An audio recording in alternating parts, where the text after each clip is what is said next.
A recent settlement in the state's lawsuit against opioid manufacturers has netted a big payday for a former legislative leader. Glenn Coffey, a private attorney and former Senate President pro tem, stands to make $5.6 million in the settlement with Purdue Pharma.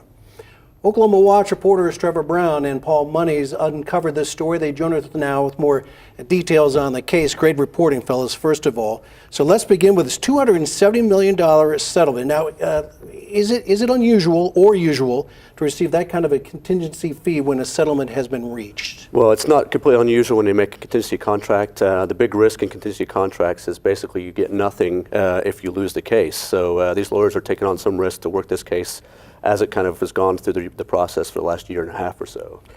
Now, the point man for this obviously is the Attorney General, Mike Hunter. So where does Coffey come into all of this? Well, Glenn Coffey was brought on for his business expertise. Obviously, he's got legislative experience as well.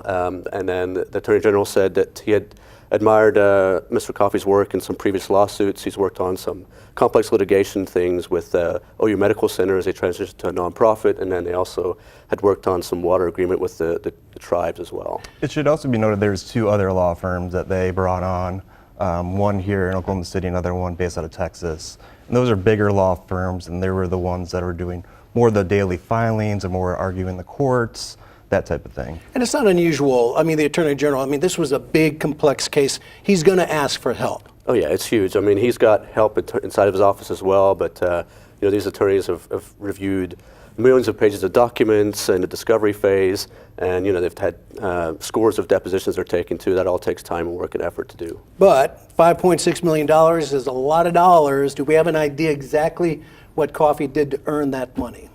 Well, the Attorney General said that all the attorneys in this outside lawsuit have kind of been working similarly, but didn't really make any specifics. We went through the court filing, looked at all the motions and who's writing them and who's responding to them, and didn't really see Mr. Coffey's name a whole lot in that kind of back and forth, at least at that stage. So maybe he's more behind the scenes, but we couldn't tell. Do you find it unusual at all that here was a guy that when he was in the legislature was involved in tort reform talks and so forth, and now is involved in something like this? Did that catch your eye? Yeah, that's one of the first things that brought our attention to this.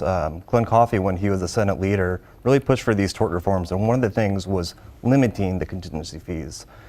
He basically wanted, for a big case like this, to limit it to 10%, the total.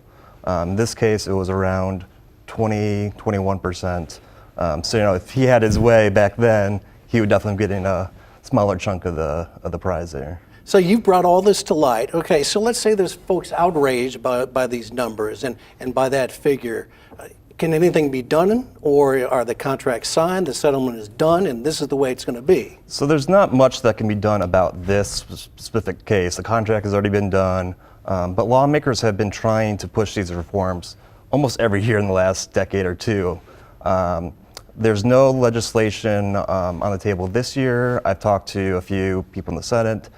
They said there might be more urgency to revisit this in the future for future lawsuits. But this settlement and the next phase of the opioid trial, which could net even bigger amount, it's not going to be any changes on that. So tort reform, the fight goes on for another day. Correct. Right, yeah. Exactly. Guys, again, really good reporting. I want to thank both Trevor Brown and Paul Monies with Oklahoma Watch. Thanks for coming on in and sharing that information. Thanks for having us. Yeah, thanks for having us.